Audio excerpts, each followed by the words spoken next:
ஒரு நதிக்கரையில் அன்னப்பறவை ஒன்று வாழ்ந்து வந்தது. அது பார்ப்பதற்கு மிகவும் அழகாக இருக்கும். மற்ற பறவைகளெல்லாம் அன்னப்பறவையை பார்த்து அதன் அழகை ரசிக்கும். அந்த அளவுக்கு அது அழகான பறவையாக இருந்தது. அந்த அன்னப்பறவை எல்லோரிடமும் நட்பாகவும் மற்றவருக்கு உதவி செய்யும் குணமுடையதாகவும் இருந்தது. அந்த அன்னப்பறவைக்கு ஒரு புறா நண்பன் இருந்தான். அன்னப்பறவை எப்போதுமே மற்ற பறவைகளிடம் நாம் மற்றவருக்கு உதவி செய்ய வேண்டும், எல்லோரிடமும் அன்பாக இருக்க வேண்டும் என்று அறிவுரை சொல்லிக் கொண்டே இருக்கும். ஒரு நாள் வேட்டைக்காரன் ஒருவன் காட்டில் வேட்டையாட வந்திருந்தான். அவனுக்கு வேட்டையாட எந்த ஒரு பறவையும் விலங்கும் கிடைக்கவில்லை. அவன் கோபத்தில் அங்கேயும் இங்கேயும் சுற்றி கொண்டே இருந்தான். வெயிலின் தாக்கமும் அதிகமாக இருந்தது.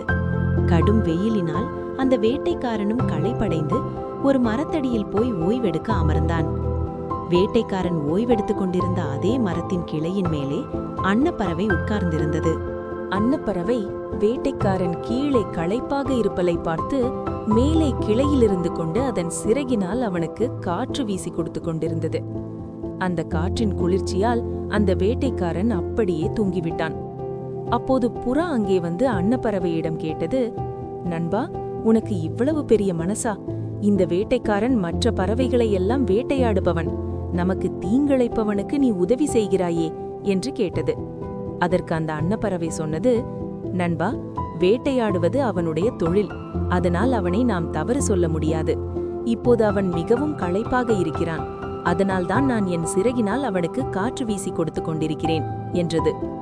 புறாவும் அப்படியா, சரி சரி என்று சிரித்துக்கொண்டே அந்த வேட்டைக்காரன் மூஞ்சியில் எச்சம் போட்டுவிட்டு அங்கிருந்து பறந்தது. முகத்தில் எச்சை விழுந்தவுடனே வேட்டைக்காரன் கண் விழித்து பார்த்தான். கண் விழித்து பார்த்தபோது மேலே கிளையில் அன்னப்பறவை உட்கார்ந்திருந்தது. அந்த வேட்டைக்காரன் அன்னப்பறவைதான் தன் முகத்தில் எச்சமிட்டது என்று கோபத்தில் தன் அம்பை எடுத்து அந்த அன்னப்பறவை மீது எய்தான். அந்த அன்னப்பறவையும் துடிதுடித்து கீழே விழுந்து இறந்தது. பின்னர் வேட்டைக்காரன் அந்த அன்னப்பறவையை தூக்கிக் கொண்டு தன் வீடு திரும்பினான்.